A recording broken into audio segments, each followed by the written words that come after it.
그러면 안 돼. 제발.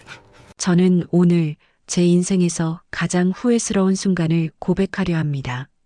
10년 전 아버지가 돌아가셨을 때 저는 장례식장에서 눈물 한 방울 흘리지 않았습니다. 그분이 우리 가족에게 한 짓을 생각하면 눈물이 나올 리 없었습니다. 하지만 그날 땅속에서 편지 한 장이 나온 순간 제 세상은 완전히 무너져 내렸습니다. 아버지가 세상을 떠난 지 10년, 아무도 몰랐던 그 편지는 제 인생을 송두리째 바꿔놓았습니다. 지금부터 들려드릴 이야기는 제가 평생 안고 살아야 할 죄책감에 관한 것입니다. 그리고 어쩌면 당신도 아직 늦지 않았다는 희망에 관한 것입니다. 비가 내리던 4월의 어느 토요일 오후였습니다. 저는 서울 강남의 작은 사무실에서 계약서를 검토하고 있었습니다. 변호사로 일한 지 8년째, 그날도 평범한 주말 근무였습니다. 그때 어머니한테서 전화가 왔습니다. 어머니는 평소에 전화를 잘 안 하시는 분입니다. 무언가 심상치 않다는 느낌이 들었습니다. 전화를 받는 순간 어머니의 목소리는 떨리고 있었습니다. 정우야, 이상한 일이야. 내 아버지 산소에 누가 다녀간 것 같아. 묘비가 깨끗이 닦여 있고 향 냄새가 나더라. 그런데 내가 간 게 아니잖니. 너도 10년 동안 한 번도 안 갔잖아. 그럼 도대체 누가 간 거니? 저는 순간 가슴이 철렁했습니다. 10년 동안 저는 단 한 번도 아버지 산소를 찾지 않았습니다. 어머니도 알고 계셨습니다. 아버지가 살아계실 때 저와 아버지 사이가 얼마나 나빴는지, 그분이 돌아가신 뒤에도 제가 얼마나 원망하며 살았는지 어머니는 다 알고 계셨습니다. 그런데 누군가 산소를 찾아갔다니, 그것도 정성스럽게 묘비를 닦고 향까지 피우고 갔다니 믿을 수 없었습니다. 어머니, 제가 가볼게요. 혹시 친척 중에 누가 다녀갔을 수도 있잖아요. 그렇게 말은 했지만 속으로는 불안했습니다. 아버지와 연락하고 지내던 친척은 아무도 없었습니다. 모두 아버지가 도박으로 집안을 망쳤다고 믿었고 장례식 이후로 아무도 찾아오지 않았습니다. 저는 서둘러 차를 몰고 경기도 광주에 있는 산소로 향했습니다. 이 시간을 달려 도착한 산은 봄비에 젖어 촉촉했습니다. 좁은 산길을 따라 20분을 걸어 올라가니 아버지의 산소가 보였습니다. 어머니 말씀이 맞았습니다. 묘비는 새 것처럼 깨끗했습니다. 평소라면 이끼가 끼고 흙먼지가 쌓여 있어야 정상인데 마치 누군가 정성스럽게 손질한 것처럼 반들반들했습니다. 묘 앞에는 꺾인 지 얼마 안 된 듯한 하얀 국화 몇 송이가 놓여 있었습니다. 향 냄새는 이미 사라졌지만 향로에는 아직 제가 남아 있었습니다. 누군가 정말로 이곳에 와서 절을 하고 갔던 것입니다. 저는 묘비 앞에 무릎을 꿇고 앉았습니다. 10년 만에 아버지 앞에 선 것입니다. 하지만 가슴속에서 올라오는 건 그리움이 아니라 여전히 서늘한 분노였습니다. 제가 중학교 2학년이었을 때 아버지는 도박에 빠져 집을 저당 잡히게 만들었습니다. 어머니는 새벽부터 밤까지 식당에서 일하며 빚을 갚아야 했습니다. 저는 학교 앞에서 아버지를 마주칠 때마다 고개를 숙이고 지나쳤습니다. 친구들이 우리 집 이야기를 하는 게 들릴 때마다 귀를 막았습니다. 고등학교 3학년 때 아버지는 간암 말기 진단을 받았습니다. 병원에서는 6개월이라고 했지만 아버지는 3개월 만에 돌아가셨습니다. 임종 직전 아버지는 제 손을 잡으려 했지만 저는 그 손을 뿌리쳤습니다. 그리고 그게 아버지와 나눈 마지막이었습니다. 장례식장에서도 저는 눈물을 흘리지 않았습니다. 조문객들이 수군거렸습니다. 저 아들은 아버지가 돌아가셨는데도 눈물 한 방울 안 흘리네. 참 냉정하다고 말입니다. 그런데 지금 10년이 지난 이 순간 저는 왜 이곳에 와 있는 걸까요? 누군가 다녀갔다는 말에 왜 이렇게 불안한 걸까요? 저는 묘비를 손으로 쓰다듬었습니다. 그때였습니다. 묘비 오른쪽에 놓인 큰 돌이 살짝 흔들리는 게 느껴졌습니다. 비가 와서 흙이 흘러내리면서 돌이 헐거워진 것 같았습니다. 저는 그 돌을 조심스럽게 옮겼습니다. 그 밑에는 작은 틈이 있었고 그 틈 사이로 비닐에 쌓인 무언가가 보였습니다. 심장이 두근거렸습니다. 손을 뻗어 그것을 꺼냈습니다. 오래된 비닐봉지 안에는 낡은 종이 한 장이 들어 있었습니다. 종이는 누렇게 변색되어 있었고 글씨는 삐뚤빼뚤했지만 분명히 아버지의 손글씨였습니다. 제 손이 떨렸습니다. 편지 맨 위에는 이렇게 쓰여 있었습니다. 정우에게 아버지가 미안하다. 저는 그 자리에서 얼어붙었습니다. 빗방울이 편지 위로 떨어졌고 글씨가 번지기 시작했습니다. 저는 서둘러 편지를 옷 안쪽에 넣고 산을 내려왔습니다.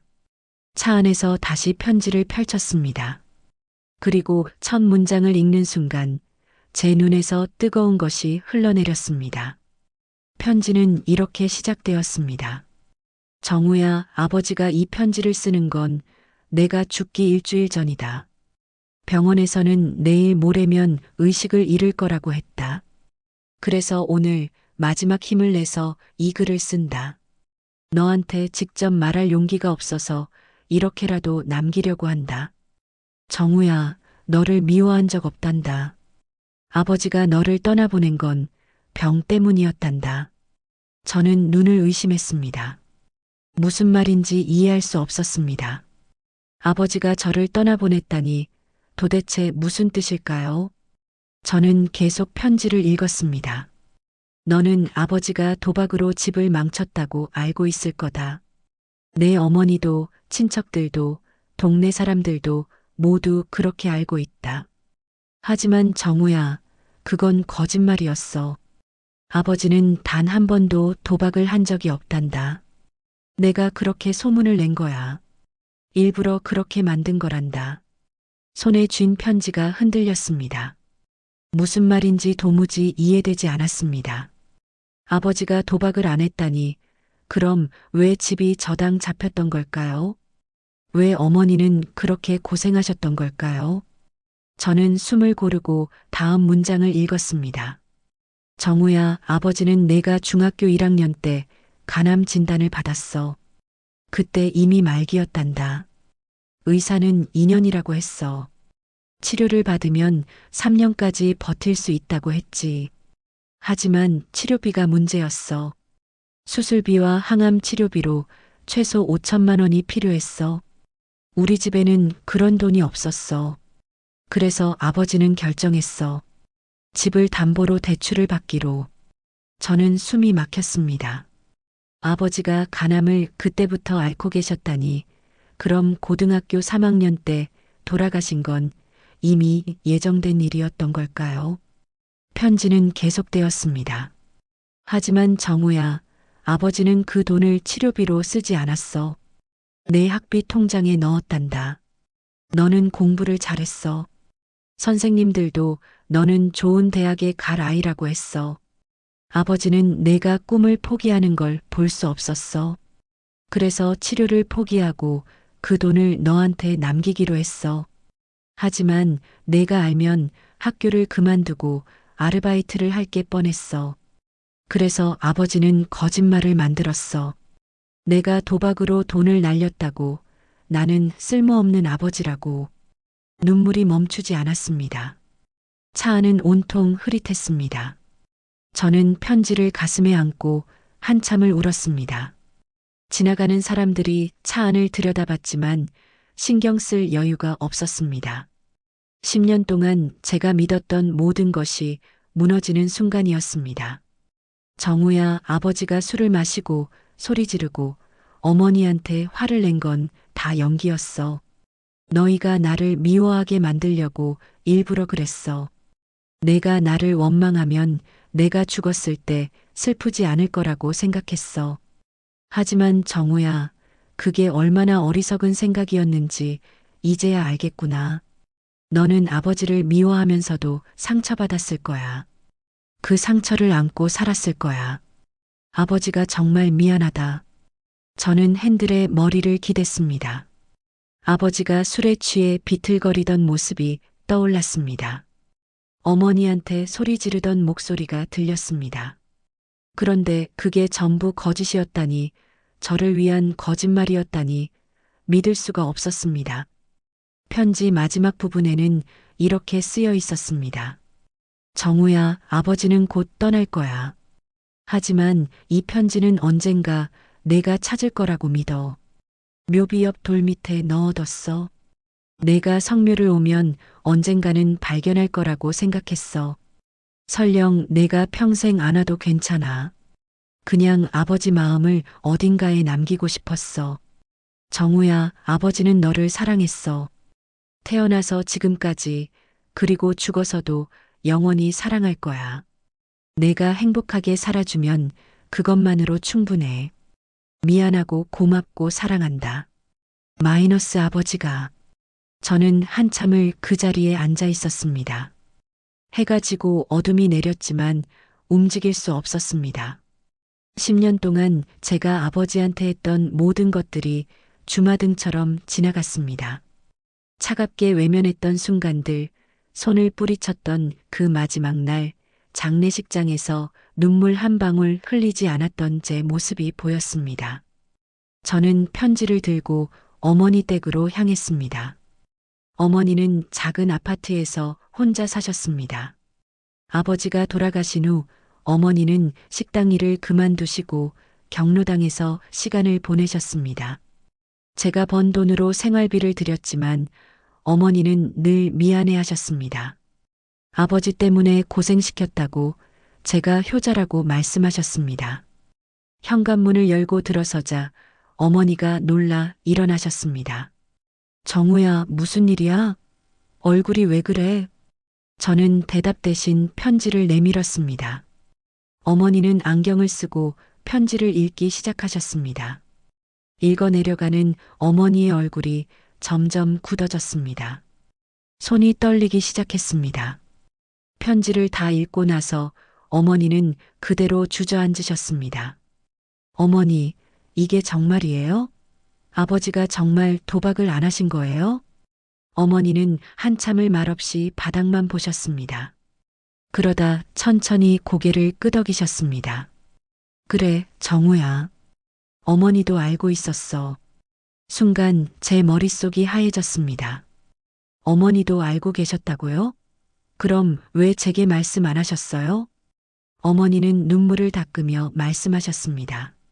내 아버지가 부탁했어. 절대 너한테 말하지 말라고.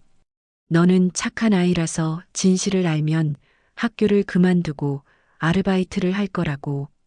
그러면 내 인생이 망가진다고. 차라리 아버지를 미워하면서 공부하는 게 낫다고 그러셨어. 그럼 아버지가 어머니한테 소리 지르고 화낸 것도 다 연기였어. 어머니도 알고 있었어. 처음엔 화가 났지. 왜 혼자 그런 결정을 하냐고 따졌어. 하지만 내 아버지 눈빛을 보는 순간 알았어. 그 사람은 이미 각오한 거야. 자기 목숨보다 내 미래가 더 중요하다고 생각한 거지. 그래서 어머니도 같이 연기했어. 너한테 아버지 욕을 하고 저 사람 때문에 우리가 고생한다고 말했어. 정우야, 어머니도 미안해. 저는 바닥에 주저앉았습니다. 부모님 두 분 다 저를 위해 거짓말을 하신 거였습니다. 저를 위해 악역을 자처하신 거였습니다. 그런데 저는 그 마음도 모르고 10년 동안 아버지를 원망하며 살았습니다. 어머니, 아버지가 돌아가시기 전에 제 손을 잡으려 하셨잖아요. 그때 제가 뿌리쳤어요. 그게 마지막이었어요. 어머니는 제 손을 꼭 잡으셨습니다. 정우야, 그때 내 아버지가 뭐라고 하셨는지 아니? 괜찮다고 하셨어. 정우가 나를 미워하는 게 당연하다고, 그게 내가 바란 거라고 하셨어. 그리고 마지막으로 이렇게 말씀하셨어. 정우야, 아빠 미안하다고, 사랑한다고. 저는 어머니 품에 안겨 울었습니다. 40대 중년 남자가 어머니 품에서 아이처럼 울었습니다. 10년 동안 꾹꾹 눌러 담았던 모든 감정이 터져 나왔습니다. 어머니도 같이 우셨습니다. 두 사람은 한참을 그렇게 울었습니다. 다음 날 저는 아버지의 옛 가게를 찾아갔습니다. 아버지는 작은 철물점을 운영하셨습니다. 돌아가신 후 가게는 문을 닫았고 다른 사람한테 팔렸습니다. 지금은 편의점으로 바뀌어 있었습니다. 저는 편의점 주인한테 양해를 구하고 2층 창고로 올라갔습니다. 예전에 아버지가 쓰시던 공간이었습니다. 먼지가 쌓인 창고 한쪽에는 아직도 아버지의 낡은 책상이 있었습니다. 편의점 주인이 그냥 두었다고 했습니다. 저는 책상 서랍을 열어봤습니다. 오래된 영수증과 메모들이 가득했습니다. 그리고 맨 아래 서랍에서 또 한 장의 편지를 발견했습니다. 두 번째 편지였습니다. 봉투에는 이렇게 쓰여 있었습니다. 정우가 대학에 합격하면 주려고 썼던 편지. 하지만 그때까지 살지 못할 것 같아 여기 남긴다. 손이 떨렸지만 편지를 펼쳤습니다. 정우야, 합격을 축하한다. 내가 이 편지를 읽는다는 건 대학에 합격했다는 뜻이겠지. 아버지는 정말 자랑스럽다. 너는 아버지가 해주지 못한 모든 걸 스스로 해냈어. 정우야, 이제 아버지가 마지막으로 고백할 게 있어. 내 학비 통장에 들어있는 돈, 그건 집을 담보로 빌린 게 아니야. 아버지가 가게 옆 땅을 판 돈이야. 할아버지한테 물려받은 작은 땅이었어. 원래 너한테 물려주려고 했던 땅이지. 하지만 내 등록금이 더 중요했어. 땅은 다시 살 수 있지만 내 꿈은 지금 아니면 안 되니까. 저는 그 자리에서 무릎을 꿇었습니다. 아버지는 당신의 마지막 재산까지 제게 주신 거였습니다. 그리고 그걸 도박으로 날린 것처럼 꾸미신 거였습니다. 저를 위해 온 동네의 손가락질을 받으셨던 겁니다. 그날 밤 저는 어머니와 오랜 대화를 나눴습니다. 어머니는 아버지와의 추억들을 하나씩 꺼내 놓으셨습니다. 제가 몰랐던 이야기들이었습니다. 아버지가 제 학교 앞에서 멀리서 지켜보시던 이야기, 제 상장을 몰래 액자에 넣어 가게에 걸어두셨던 이야기, 제가 대학에 합격했다는 소식을 듣고 병원 침대에서 혼자 우셨던 이야기들이었습니다. 정우야, 내 아버지는 마지막까지 내 이름을 불렀어. 의식이 흐려지는데도 계속 정우야, 정우야 하셨어. 어머니가 무슨 말을 전해줄까 물어봤더니 그냥 고맙다고, 태어나줘서 고맙다고 전해달래. 저는 그제야 깨달았습니다. 아버지의 사랑이 얼마나 깊었는지, 그 사랑 앞에서 제가 얼마나 작은 존재였는지 말입니다. 저는 어머니한테 물었습니다. 어머니, 그럼 산소에 다녀간 사람은 누구예요? 어머니가 잠시 망설이시다가 말씀하셨습니다. 아마도 김 사장님일 거야. 김 사장님이요? 응, 내 아버지 절친이셨어. 둘이 중학교 때부터 친구였지. 아버지가 도박쟁이로 소문났을 때 유일하게 믿어준 사람이야. 아버지가 돌아가시기 전에 김 사장님한테 모든 걸 말씀하셨대. 그리고 부탁하셨어. 1년에 한 번씩 산소를 찾아가 달라고. 정우가 올 때까지 계속 찾아가 달라고. 저는 가슴이 뭉클했습니다.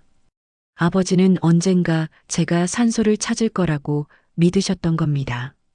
그리고 그때까지 산소를 지켜달라고 친구한테 부탁하셨던 겁니다. 김 사장님 연락처 있으세요? 어머니는 고개를 끄덕이시고 낡은 수첩을 꺼내셨습니다. 저는 바로 전화를 걸었습니다. 몇 번의 신호음 끝에 중년 남자의 목소리가 들렸습니다. 여보세요? 저 정우라고 합니다. 혹시 저희 아버지, 정우 씨, 기다리고 있었습니다. 김 사장님은 저를 만나자고 했습니다. 다음 날 저는 김 사장님이 운영하는 작은 식당으로 갔습니다. 60대 중반으로 보이는 그분은 저를 보자마자 눈시울을 붉혔습니다. 정말 많이 컸네요. 아버님 닮았어요. 김 사장님은 저를 앉히고 이야기를 시작하셨습니다. 정우 씨, 아버님은 정말 대단한 분이셨어요. 제가 40년을 친구로 지냈지만 그렇게까지 자식을 사랑하는 사람은 처음 봤어요. 아버님이 간암 진단을 받았을 때 저한테 처음 말씀하셨어요. 가족한테는 비밀로 해달라고 하시면서요. 처음엔 이해가 안 됐어요. 왜 가족한테 숨기냐고 물었죠. 그랬더니 아버님이 그러시더라고요. 정우가 꿈을 포기하는 걸 볼 수 없다고요. 김 사장님은 잠시 말을 멈추고 물을 한 모금 마셨습니다. 아버님은 정말 치밀하게 계획하셨어요. 도박쟁이 연기를 어떻게 할지 저한테 의논하시기도 했어요. 저는 말렸어요. 그렇게까지 할 필요 없다고 그냥 솔직하게 말하면 정우 씨도 이해할 거라고 했죠. 하지만 아버님은 고집하셨어요. 정우가 죄책감 없이 공부에 집중하려면 이 방법밖에 없다고요. 저는 고개를 숙였습니다. 김 사장님은 계속 말씀하셨습니다. 정우 씨가 대학에 합격했다는 소식을 듣고 아버님이 얼마나 기뻐하셨는지 몰라요. 병원 침대에 누워 계셨는데 제 손을 꽉 잡고 우셨어요. 고맙다고, 정우가 잘 커져서 고맙다고 하시더라고요. 그리고 저한테 마지막 부탁을 하셨어요. 1년에 한 번씩 산소를 찾아가 달라고요. 정우가 올 때까지 계속 지켜달라고요. 10년 동안 계속 다녀가신 거예요? 네, 한 번도 빠뜨리지 않았어요. 아버님과의 약속이었으니까요. 그리고 저도 알았어요. 언젠가는 정우 씨가 오실 거라고. 사람의 마음이란 게 그래요. 아무리 미워하려 해도 결국엔 진실을 알고 싶어지거든요. 김 사장님의 말씀에 저는 눈물이 났습니다. 10년 동안 아버지를 대신해서 산소를 지켜주신 분이 계셨던 겁니다. 저는 깊이 고개를 숙여 인사했습니다. 정말 감사합니다. 아버지를 대신해서 감사드립니다. 아니에요. 저도 빚을 진 사람이에요. 제가 사업에 실패했을 때 아버님이 도와주셨거든요. 그때 받은 은혜를 이렇게라도 갚고 싶었어요. 그날 저는 김 사장님과 오랜 시간 이야기를 나눴습니다. 아버지의 젊은 시절 이야기, 어머니와 만난 이야기, 제가 태어났을 때 얼마나 좋아하셨는지, 제가 걸음마를 배울 때 얼마나 자랑스러워 하셨는지 들었습니다. 저는 그제야 알았습니다. 제가 알던 아버지는 아버지의 전부가 아니었다는 걸, 제가 본 모습은 아버지가 일부러 만든 가면이었다는 걸 말입니다. 집으로 돌아오는 길에 저는 아버지의 두 편지를 다시 읽었습니다.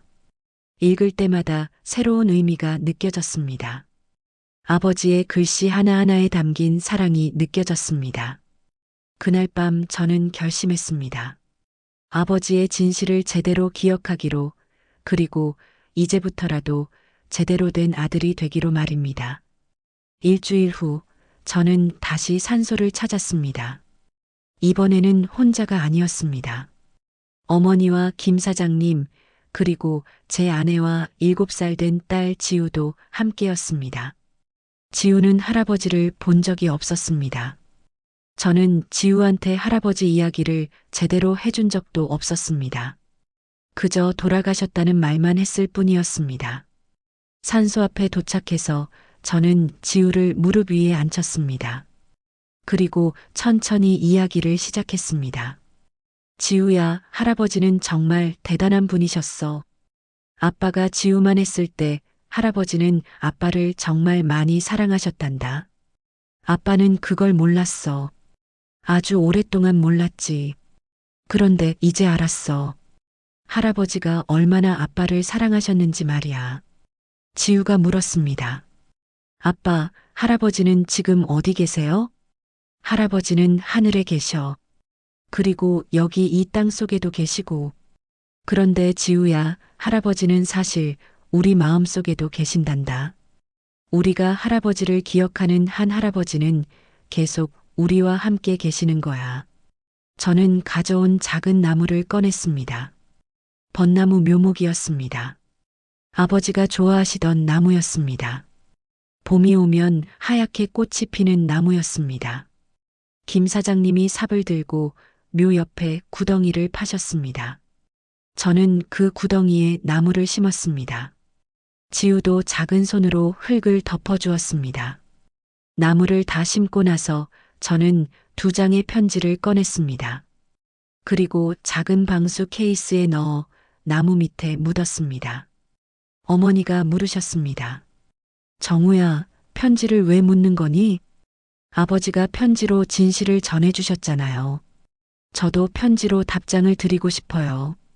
그리고 이 편지는 여기 이 나무와 함께 영원히 남을 거예요.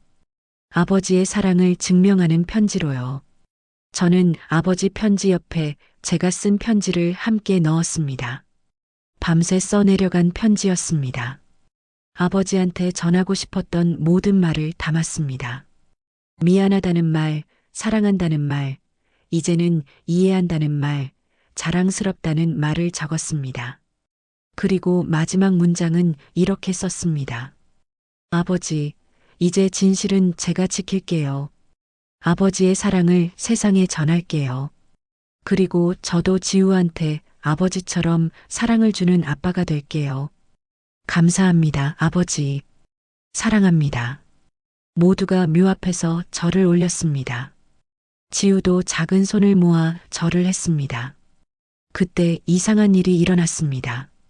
바람이 불더니 나무 위로 새 한 마리가 날아왔습니다. 하얀 새였습니다. 그 새는 나무가지에 앉아 잠시 우리를 내려다봤습니다.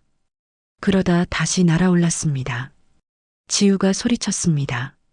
아빠, 저 새 봤어요? 할아버지가 인사하러 온 것 같아요. 어른들은 웃었지만 저는 알았습니다.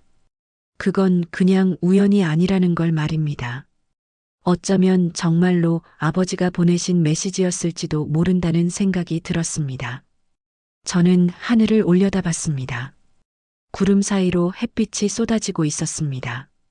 그날 이후 이상하게도 그 산소에는 새들이 자주 찾아왔다고 합니다. 어머니가 다음 달에 성묘를 갔을 때도 새들이 나무 주변을 날아다녔다고 했습니다.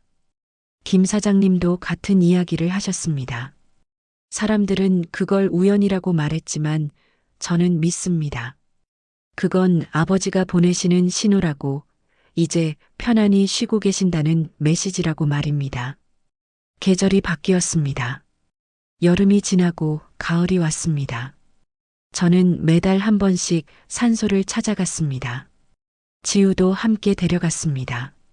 지우는 할아버지한테 학교 이야기를 하고 그림을 그려놓고 왔습니다. 어느 날 지우가 물었습니다. 아빠, 할아버지는 정말 좋은 분이셨어요? 응, 세상에서 제일 좋은 분이셨어. 그럼 아빠도 저한테 그렇게 좋은 아빠예요? 저는 지우를 안아 올렸습니다. 아빠는 노력할게.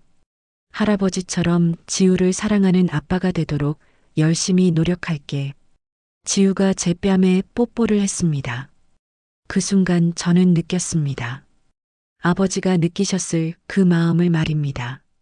자식을 위해서라면 무엇이든 할 수 있다는 그 마음, 자식의 행복을 위해 자신을 희생할 수 있다는 그 사랑을 조금이나마 이해할 수 있었습니다. 봄이 왔습니다. 그리고 드디어 그날이 왔습니다. 우리가 심었던 벚나무에 꽃이 피기 시작한 겁니다. 어머니한테서 전화가 왔습니다. 정우야, 빨리 와봐. 나무에 꽃이 폈어. 저는 회사 일을 미루고 산소로 달려갔습니다. 묘 옆에 심었던 작은 나무는 이제 제 키만큼 자라 있었습니다. 그리고 그 나무가지마다 하얀 꽃이 만발해 있었습니다. 바람이 불면 꽃잎이 흩날렸습니다. 마치 눈이 내리는 것처럼 아름다웠습니다. 저는 나무 앞에 앉았습니다. 떨어지는 꽃잎을 손으로 받았습니다. 그리고 중얼거렸습니다. 아버지, 봄이 왔어요. 아버지가 좋아하시던 벚꽃이 피었어요. 이 꽃처럼 아버지의 사랑도 제 마음속에서 활짝 피었어요. 이제 저는 압니다.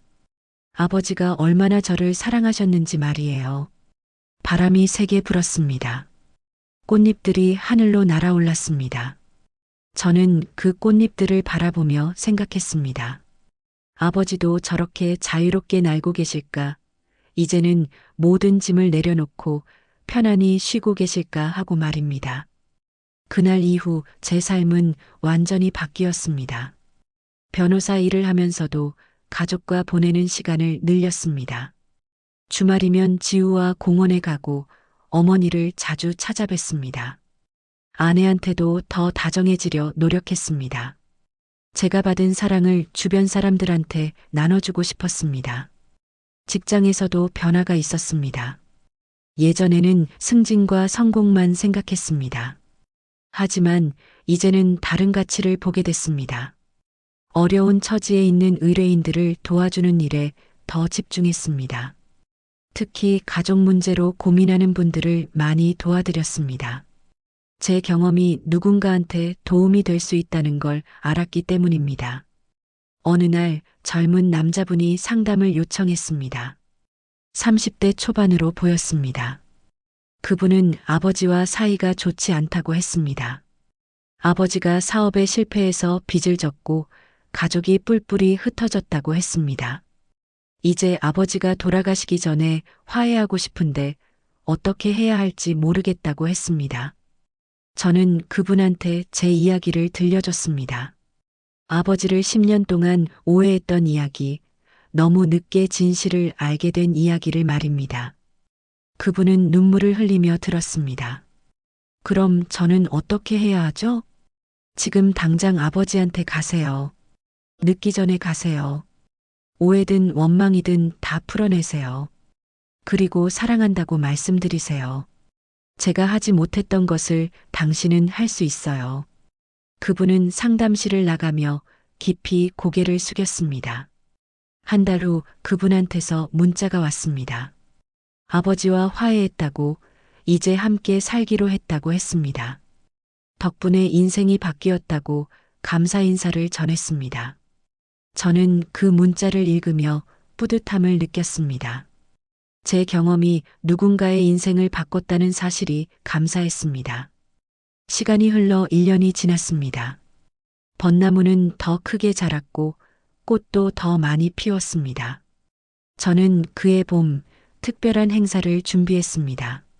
아버지를 기리는 작은 추모식이었습니다.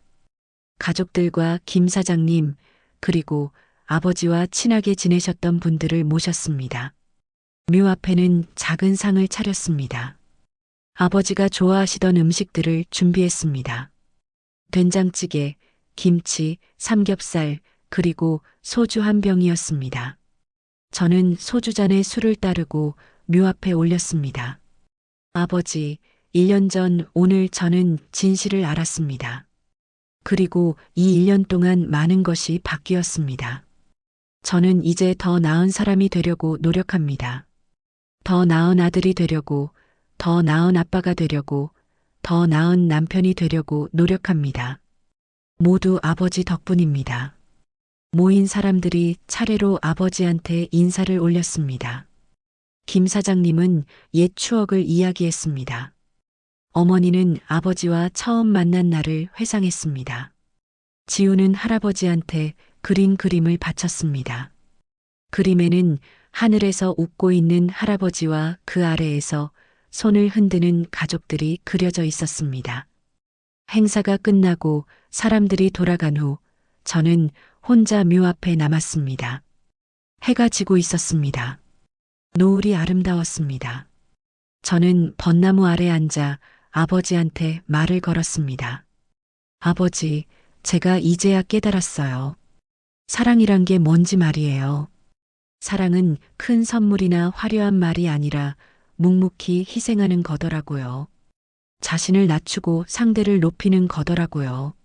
아버지는 그걸 평생 실천하셨어요. 저는 이제 그 사랑을 이어가고 싶어요. 바람이 불었습니다. 벚꽃잎이 떨어져 제 어깨 위에 내려앉았습니다. 저는 그 꽃잎을 조심스럽게 집어들었습니다. 그리고 지갑 속에 넣었습니다. 아버지를 항상 곁에 두고 싶었습니다. 집으로 돌아오는 길에 저는 생각했습니다. 만약 제가 10년 전에 진실을 알았더라면 어땠을까 하고 말입니다. 아버지가 살아계실 때 알았더라면 제대로 된 아들 노릇을 할 수 있었을 텐데 하고 후회했습니다. 하지만 동시에 깨달았습니다. 늦게라도 알게 된 것이 감사하다고, 이제라도 제대로 기억할 수 있게 된 것이 다행이라고 말입니다. 여러분, 이것이 제 이야기입니다. 10년 동안 아버지를 오해하고 원망하며 살았던 남자의 이야기입니다. 그리고 한 장의 편지로 모든 것이 바뀐 남자의 이야기입니다. 저는 이 이야기를 통해 여러분한테 꼭 전하고 싶은 메시지가 있습니다. 첫째, 사람은 떠나도 진심은 남습니다. 제 아버지는 10년 전에 돌아가셨지만 그분의 사랑은 여전히 살아있습니다. 편지로, 나무로, 그리고 제 기억 속에 남아 있습니다. 여러분의 부모님도 마찬가지입니다. 지금은 이해하지 못하는 것들이 나중에는 이해될 수 있습니다. 지금은 서운한 것들이 나중에는 감사로 바뀔 수 있습니다. 둘째, 때로는 한 장의 편지가 수십 년의 오해를 녹입니다. 말로 하지 못했던 것들, 표현하지 못했던 감정들을 글로 남기세요. 사랑한다는 말, 미안하다는 말, 고맙다는 말을 늦기 전에 전하세요. 저처럼 후회하지 마세요. 저처럼 너무 늦게 깨닫지 마세요. 셋째, 부모의 희생은 보이지 않는 곳에서 일어납니다. 여러분이 보는 모습이 전부가 아닙니다. 그 뒤에 숨겨진 이야기가 있을 수 있습니다. 제 아버지처럼 일부러 나쁜 사람 노릇을 하는 부모도 있을 수 있습니다. 겉으로 보이는 것만으로 판단하지 마세요. 넷째, 화해는 언제든 가능합니다. 제가 아버지와 직접 화해할 기회는 없었지만 마음속으로 화해했습니다. 여러분은 아직 기회가 있습니다. 부모님이 살아계시다면 지금 당장 전화하세요. 만나세요. 안아드리세요. 그리고 사랑한다고 말씀드리세요. 다섯째, 용서는 남을 위한 것이 아니라 나를 위한 것입니다. 저는 10년 동안 아버지를 원망하며 살았습니다. 그 원망이 저를 얼마나 힘들게 했는지 모릅니다. 하지만 진실을 알고 아버지를 용서한 후 제 마음이 가벼워졌습니다. 용서는 상대를 위한 선물이 아니라 자신한테 주는 자유입니다. 저는 지금도 매달 아버지 산소를 찾아갑니다. 지우와 함께 가서 아버지한테 근황을 보고합니다. 지우가 학교에서 있었던 일, 제가 직장에서 경험한 일, 어머니가 요즘 어떻게 지내시는지 모든 것을 말씀드립니다. 그리고 항상 마지막에는 이렇게 말합니다. 아버지 사랑합니다. 감사합니다. 여러분의 마음에도 아직 꺼내지 못한 편지 한 장이 있지 않나요? 부모님한테, 형제한테, 친구한테, 혹은 사랑하는 사람한테 전하고 싶었던 말이 있지 않나요? 오늘 그 편지를 꺼내세요. 늦었다고 생각하지 마세요. 지금이 가장 빠른 순간입니다. 제 아버지는 편지로 진실을 남기셨습니다.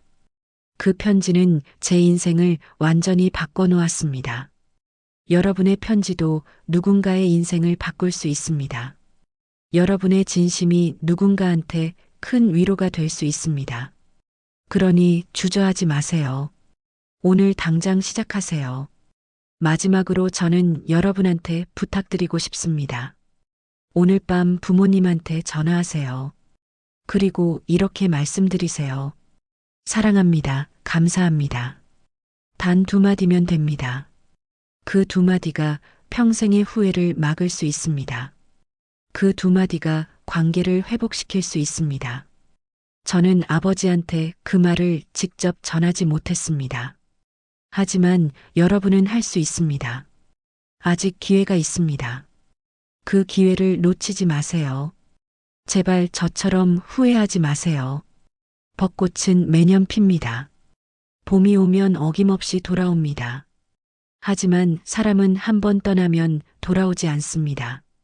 그러니 지금 이 순간을 소중히 여기세요. 지금 곁에 있는 사람들을 사랑하세요. 그리고 그 사랑을 말과 행동으로 표현하세요.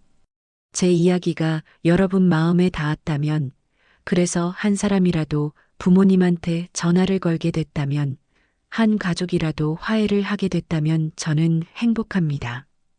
그것이 제가 이 이야기를 나누는 이유입니다. 아버지의 사랑을 세상에 전하고 싶어서입니다. 구독과 댓글은 또 다른 편지의 시작입니다. 여러분의 이야기도 들려주세요. 여러분도 비슷한 경험이 있다면 나눠주세요. 우리 모두 서로의 위로가 되어줄 수 있습니다. 함께 치유하고 함께 성장할 수 있습니다. 아버지, 이 이야기를 듣고 계시죠? 아들이 이제야 철이 들었습니다. 늦었지만 이제라도 깨달았습니다. 아버지의 사랑이 얼마나 위대했는지 말입니다. 저는 이제 그 사랑을 지우한테 물려주겠습니다. 그리고 지우도 언젠가 자기 아이한테 물려줄 겁니다. 아버지의 사랑은 이렇게 대를 이어 계속될 겁니다. 영원히 계속될 겁니다. 벚꽃이 지고 여름이 오고 가을이 오고 겨울이 옵니다. 그리고 다시 봄이 옵니다. 계절은 돌고 돕니다. 하지만 변하지 않는 것이 있습니다. 아버지의 사랑입니다. 부모의 사랑입니다. 그 사랑은 계절이 바뀌어도, 세월이 흘러도, 심지어 죽음을 넘어서도 변하지 않습니다.